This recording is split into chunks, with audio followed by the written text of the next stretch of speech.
Bonjour à tous et merci de nous rejoindre sur cette édition spéciale de notre émission L'Instant Éco où nous accueillons Thomas Porcher, économiste, membre des économistes atterrés et désormais chroniqueur aux médias où il s'exprimera une fois par semaine. Bonjour Thomas. Bonjour.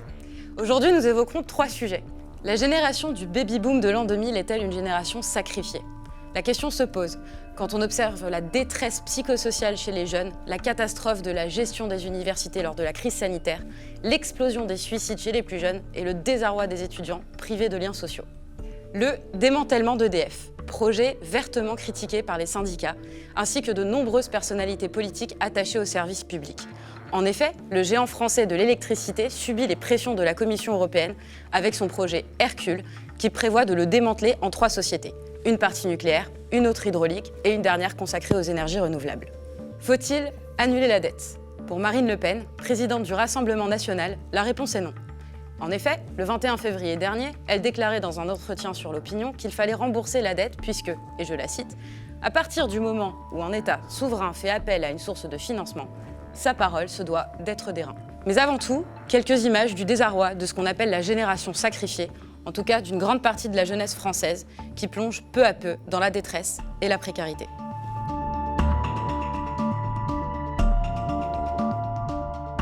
Du coup, nous, on voit ces images avec cette file d'attente qui est assez impressionnante.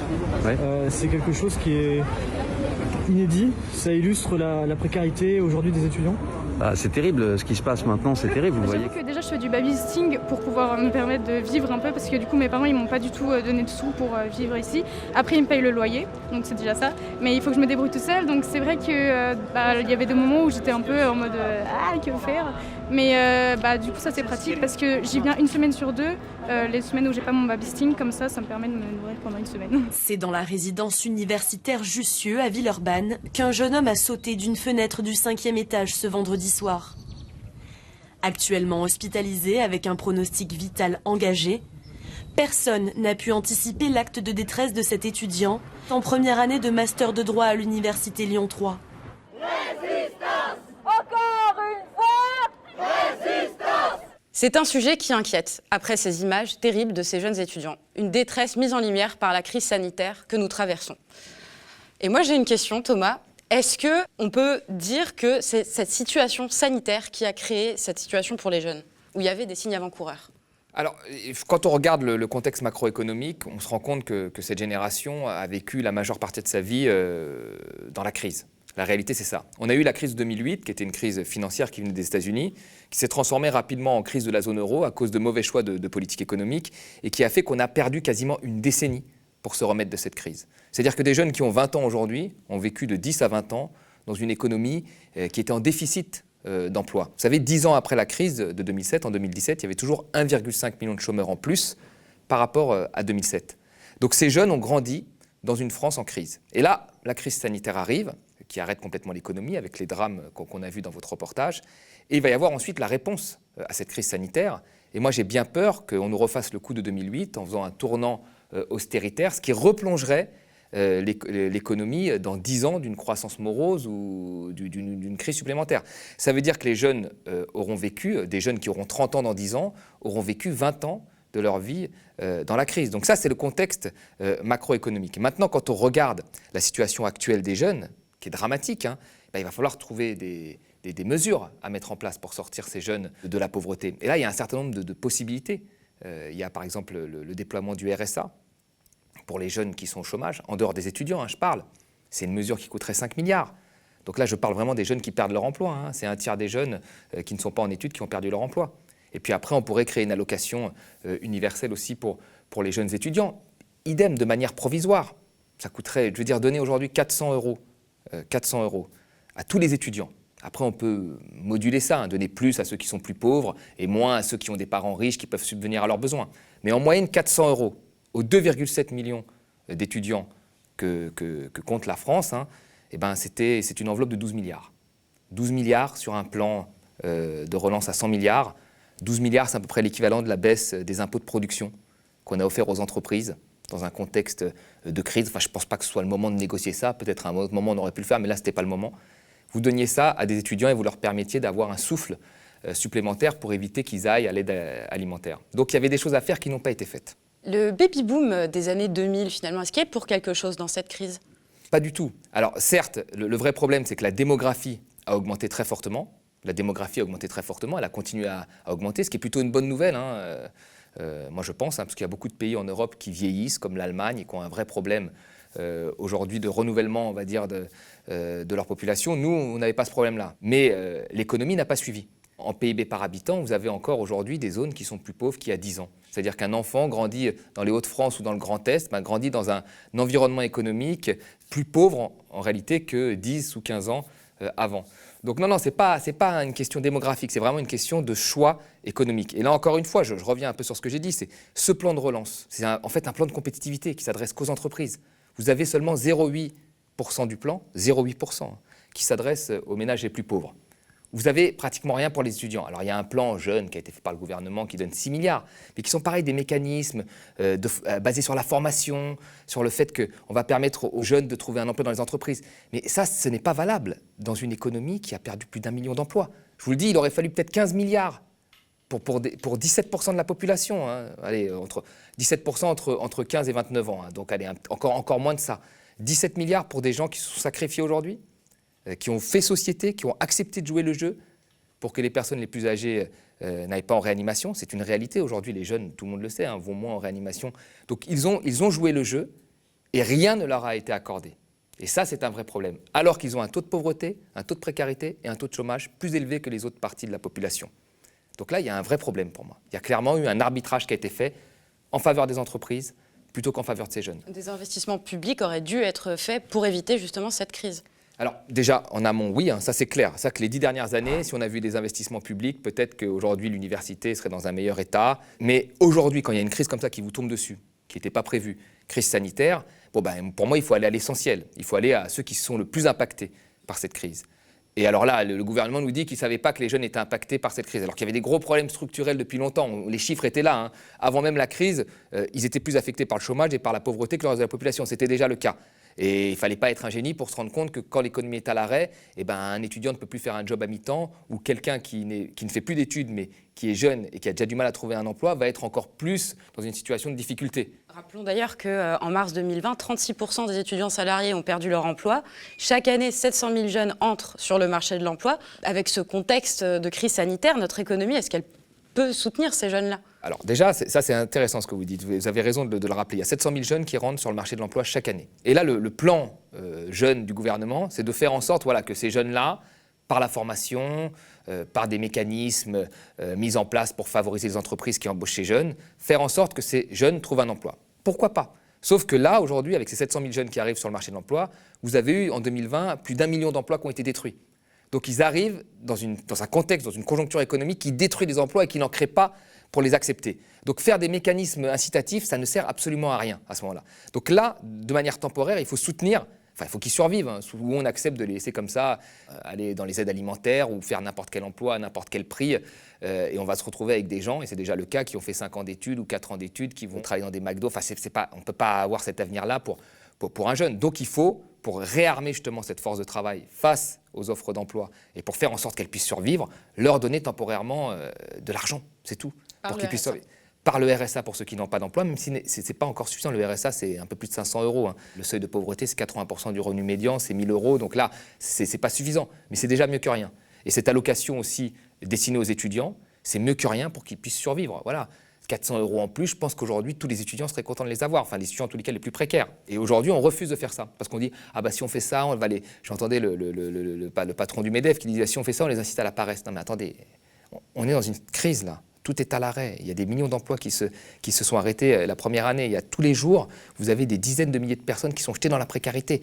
Donc là, je pense que chaque euro compte, vous voyez. Et c'est pour ça que le plan de relance, là où j'en veux à la majorité, il a fait un plan marketing, plan de compétitivité en mettant un peu de vert, etc.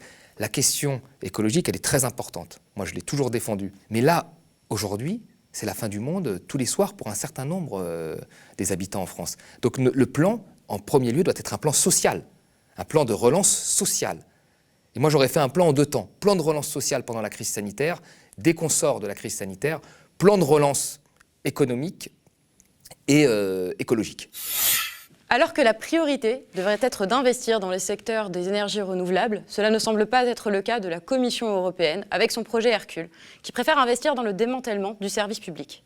Ce projet inquiète, notamment parce qu'en Grande-Bretagne, pays érigé en modèle de privatisation du secteur de l'énergie, l'état actuel des choses n'est pas rassurant.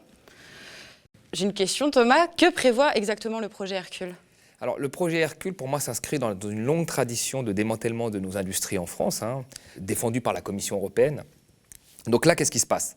Il faut rappeler que nos énergéticiens, ce sont des monopoles publics à la base, verticalement intégrés. C'est-à-dire qu'ils produisent et distribuent l'énergie. C'est ça au départ. Et vous aviez EDF, GDF, parce qu'au début, les deux étaient ensemble, qui produisaient de l'énergie et puis qui le distribuaient aux Français. Tout ça a été intégré. Puis la Commission européenne a dit « Ah non, mais monopole et public, ce sont deux choses qui ne vont pas. Il faut que ce soit plutôt la concurrence et du privé. » Donc il faut démanteler ces monopoles publics, ces énergéticiens, avec cette idée que ça profitera aux consommateurs parce que les prix diminueront. C'était ça l'idée de départ. Donc on a scindé EDF et GDF, on a mis GDF d'un côté, qu'on a quasiment entièrement privatisé, alors qu'on a dit qu'on n'allait jamais le faire. Sarkozy s'était engagé à ne pas le faire. On ne viendra pas à la privatisation. C'est clair, simple et net. Il n'y aura pas de privatisation d'EDF, Gaz de France. Puis on avait EDF qu'on a cassé en entité juridique.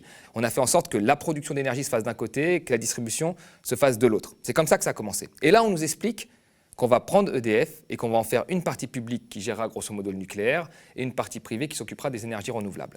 Donc on est toujours dans cette même idée qu'il faut créer des entités comme ça homogènes avec une holding et puis à la fin se séparer des entités les plus fragiles ou faire en sorte que ce soit le public qui récupère les plus fragiles ou celles qui ont le plus de dettes et puis celles qui sont les plus rentables iront au privé. C'est toujours comme ça que ça s'est passé. Alors on dit oui, mais c'est très bien que ça se passe comme ça puisque quand le privé gère et qu'il y a de la concurrence, les prix diminuent. Sauf que le bon exemple de la Commission européenne, qui était le Royaume-Uni, à l'époque, qui avait libéralisé à marche forcée ses énergéticiens en cassant ses monopoles publics, les prix ont augmenté là-bas. Les prix ont tellement augmenté que même le régulateur anglais a demandé une enquête, parce qu'il s'est dit pourquoi les prix ont autant augmenté. Chez nous, la libéralisation qu'on a eue a fait aussi augmenter les prix. Je veux dire, dans les années 2000, les politiques ont dit « Allez, arrêtez les tarifs réglementés de l'énergie, allons sur les prix de marché ». Ils ont dit ça, ils ont dit aux gens « il faut y aller parce que les prix de marché vont être plus faibles ». Alors tu as tous ceux qui croient à la mondialisation et qui regardent trop la télé, qui ont dit oui, on va aller sur les prix de marché, les prix vont être moins chers. Sauf que les prix ont été plus chers. Donc l'État, là, on dit on va faire des tarifs réglementés provisoires. On va permettre aux gens qui ont été dans les tarifs de marché de revenir aux tarifs réglementés. Donc pendant 10 ans, plutôt que de se concentrer sur la transition énergétique, de lutter contre la précarité énergétique, nos hauts fonctionnaires et nos dirigeants ont fait en sorte de boucher les problèmes de la libéralisation des marchés de l'énergie, en créant toujours des lois qui permettent en fait de revenir au réglementé quand le tarif de marché ne marche pas et ainsi de suite. Donc là, il y a un moment où il faut s'interroger sur la finalité de ce projet. Je veux dire, là, on est dans l'idéologie claire et nette, en se disant que quand on libéralise, ça va mieux, alors que ça n'a jamais été mieux nulle part.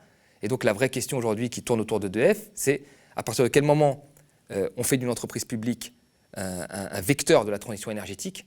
Et pour ça, il faut qu'il y ait une vision stratégique, il faut qu'il y ait un État stratège. Et pour qu'il y ait un État stratège, il faut qu'à la tête de l'État, il y ait un stratège, ce qui est loin d'être le cas. Donc ça, c'est une vraie question, parce qu'aujourd'hui, l'État ne fait rien dans EDF, il est juste actionnaire, mais c'est un État pantouflard qui récupère son pognon. Là-dessus, je pense qu'il faut s'opposer. Le projet Hercule, c'est un projet qui date des années 90, en réalité, dans son fonctionnement. Donc il faut s'y opposer. Il faut s'y opposer, et il faut défendre un service public de l'énergie qui s'oriente sur la transition énergétique et sur la précarité énergétique. Or, aujourd'hui, le seul but de Hercule, c'est de casser ce monopole public et d'en faire une entreprise qui ressemble le plus à une entreprise de l'économie de marché, même si l'efficacité n'a pas été prouvée. On peut imaginer que les citoyens demandent un référendum sur le démantèlement d'EDF ? Je pense que ce serait une bonne chose. Et moi, je pense quand même qu'il faut aller plus loin. Il faudrait à un moment bien encadrer, que ça ne ressemble pas au débat de la Convention climat, là, qui était plus ou moins organisé, mais demander aux citoyens quel avenir ils veulent sur l'énergie et à quel prix, mais de manière réelle pour qu'ils tranchent. Vous savez, 75% de l'électricité en France, c'est du nucléaire. D'accord ? Nos réacteurs arrivent à 40 ans dans les années 2030 à peu près. Là, on a le droit de les faire vivre 10 ans de plus, avec un coût qui se chiffre en milliards. Mais 10 ans plus tard, on devra se poser encore la question du démantèlement. Donc cette question ne doit pas être que technocratique, elle doit être aussi posée aux citoyens. Est-ce que vous voulez garder le nucléaire avec le coût que ça peut avoir ou même les risques que ça peut avoir, ou est-ce que vous voulez passer au renouvelable avec d'autres coûts et aussi d'autres risques, des not in my backyard, je ne veux pas dans mon jardin avoir une éolienne et ainsi de suite. Mais il va falloir poser ce débat parce que là, on arrive vraiment à un carrefour de décision. Est-ce qu'on continue dans le nucléaire ou est-ce qu'on change de voie ? Le débat fait rage, à droite comme à gauche. Faut-il rembourser la dette ? Nous avons reçu récemment Nicolas Dufresne, initiateur d'une tribune demandant son annulation, en tout cas la part détenue par la Banque centrale européenne. De nombreuses personnalités politiques avaient déjà évoqué cette éventualité, et c'est désormais au tour de Marine Le Pen de surgir dans le débat via un entretien accordé à l'opinion. Regardons un petit extrait. Marine Le Pen prend position dans le débat contre l'annulation de la dette publique avec 2 arguments. D'abord l'argument de souveraineté. Elle considère que qui paye ses dettes s'enrichit. Autrement dit, elle estime que la France doit rembourser ses dettes pour ne pas dépendre de ses créanciers internationaux. Et puis, deuxième argument, très nouveau chez elle, l'argument moral. La France a non seulement intérêt, mais elle a aussi le devoir de rembourser parce qu'elle a donné sa parole, c'est ce qu'elle expose dans sa tribune. Et ça, c'est une conception qu'on entend plutôt dans les partis libéraux d'Europe du Nord et d'Allemagne. C'est extrêmement nouveau au Rassemblement national, d'où la surprise que suscite ce revirement. Thomas, que faut-il penser de cette sortie de Marine Le Pen et faut-il ou pas annuler la dette ? Alors, il faut déjà rappeler d'où vient le Front National, parce que sur la question économique, je crois que la seule constante qu'a eu ce parti, c'est le combat contre l'immigration, et j'irais même plus loin, le combat contre une partie de Français qui auraient des origines étrangères. C'est la seule constante qu'ils ont, en réalité. Sur l'économique, au début, ils étaient plutôt sur la ligne Reagan-Thatcher. Et puis après, comme une partie de la gauche a théorisé l'abandon des classes populaires via Terra Nova, il ne faut jamais l'oublier, Jospin, il a eu beaucoup de mal à prononcer le mot ouvrier. Peut-être que dans ses années jeunes, il a prononcé, mais là, quand il était en tous les cas à la présidentielle 2002, il a très peu prononcé. Et donc, quand ils ont abandonné les classes populaires, Marine Le Pen, par pure ambition électorale, a été rechercher les classes populaires en reprenant une grosse partie des idées de la gauche, notamment sur le protectionnisme, la critique de l'Union européenne et la critique du libre-échange. Voilà, qui avait été complètement abandonnée par une partie de la gauche et qui revient aujourd'hui dans le débat, clairement. Donc voilà ce qui s'est passé. Et là, Marine Le Pen, qui était vent debout en 2017 contre l'euro, et d'ailleurs qui s'est pris les pieds dans le tapis au débat, elle a vu qu'elle ne maîtrisait pas trop ça, là elle revient sur une ligne mainstream. C'est la ligne du grand patronat, c'est la ligne libérale, c'est la ligne de droite. Voilà, il faut rembourser la dette. Et vous regardez, toute l'extrême droite européenne a fait ça. Salvini, il était vent debout contre l'euro, contre l'Europe, vent debout. Dès qu'il a été au gouvernement, il ne pouvait rien faire, il avait très peur, donc il s'en est pris à l'immigration très fortement. Et puis aujourd'hui, il vote la confiance à Draghi, qu'il a critiqué tout le temps, qui est le plus grand pro-européen de la Terre. Donc voilà, quoi. Donc Marine Le Pen, ce sera ça. Là, aujourd'hui, elle va rester dans l'euro, l'Europe va bien, tout va bien, mais on va taper fort sur l'immigration et les gens qui sont français mais d'origine étrangère. Donc elle va faire ça. Donc je pense qu'elle a voulu montrer maintenant qu'économiquement, le grand patronat, les dirigeants peuvent être tranquilles, elle est mainstream. Et moi, je pense que la dette aujourd'hui, d'une fois que ce débat-là aura, on va dire, ruisselé via les éditos médiatiques, intellectuels parisiens, la perception du public risque d'en être dangereuse. Et je le vois déjà aujourd'hui, c'est que pour le public, aujourd'hui, il ne s'agit plus d'annuler une partie de la dette de la BCE, il s'agit d'annuler la dette. Donc déjà, le débat a été transformé, transposé. Et ça risque d'enfermer encore une fois, on va dire, la gauche dans cette position utopiste, machin, etc. Alors non seulement ça ne répond pas à l'urgence, moi je trouve, aujourd'hui, qui est basée sur la relance, et deuxièmement, ça télescope des débats très compliqués qui risquent d'être mal perçus par le public. C'est la fin de cette édition spéciale de notre émission L'Instant Écho. Si elle vous a plu, n'hésitez pas à la partager sur vos réseaux sociaux. Pour soutenir le média, devenez sociaux, faites un don aux médias et à bientôt. Chaque jour, l'espace de nos libertés se rétrécit. Nos habitudes, ce que nous considérions comme nos acquis, sont brutalement remises en cause. Dans la période de doute que nous vivons, plus que jamais, la liberté d'informer est un enjeu essentiel qu'il nous faut défendre pour garantir toutes nos libertés. Les médias installés ne cachent même plus leur haine de la contradiction. Il est important de questionner leur légitimité dès lors qu'ils répandent sans honte une propagande gouvernementale et stigmatisent, divisent pour permettre à leurs maîtres de mieux régner. Indigéniste, islamiste. Il est de notre devoir de dévoiler les préjugés de ceux-là pour qui un manifestant n'est qu'un délinquant. C'est du maquillage, on vous rassure. Du sang sur un visage, rien que de la peinture, un réfugié, un problème à effacer. Si je retourne au Soudan, est-ce que je vais pouvoir rester en vie ou est-ce que je vais mourir ? Notre engagement, c'est de vous donner la parole, à vous, citoyens pacifiques ou en colère, syndicalistes, activistes, indignés, opprimés et oubliés de la République. Penseurs et intellectuels libres. C'est même la finalité de la démocratie que de réviser ses propres institutions.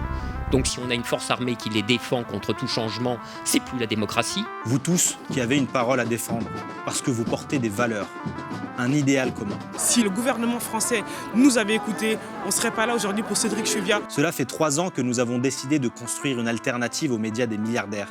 3 ans qu'en dépit de tout, grâce à votre volonté, nous tenons. Un journalisme indépendant, c'est hyper important, un journalisme progressiste, humaniste, féministe, écologiste. On les appelle les sociaux, mais ce sont surtout des citoyennes et des citoyens qui chaque mois, et à hauteur de leurs moyens, donnent de l'argent, de leur temps. Je vais dans les manifestations, je prends des images que j'envoie aux médias. Au travers de nos enquêtes et de nos reportages, de nos articles, ce sont leurs voix que l'on porte. Sans eux, nous n'existons pas. Le média, comme vous le savez, ne vit que des cotisations des sociaux. Dès notre création, la question de la mise en adéquation de notre structure avec notre modèle et notre manifeste a été au centre de notre réflexion. Nous avons réussi ce pari fou. Aujourd'hui, nous faisons le pas qu'il fallait faire. Nous devenons une SKIC, une société coopérative d'intérêt collectif, associant sociétaires, bénévoles, salariés et partenaires. Par ce choix, nous réaffirmons notre refus d'être mis au service d'une personne ou d'une ambition. Et nous remettons entre vos mains ce que nous avons construit et défendu au prix de nombreux combats. Rejoignez-nous dans ce combat contre les certitudes du macronisme triomphant et de ses relais médiatiques qui fracturent notre pays. Les gens qui nous dirigent, et ça je dis ça avec la plus grande gravité, sont des ignorants complets. Rejoignez-nous pour consolider un média coopératif au service de l'intérêt général humain. Eh ben on va se battre, on va se soulever. Rejoignez le média en devenant sociétaire de la première coopérative audiovisuelle de France.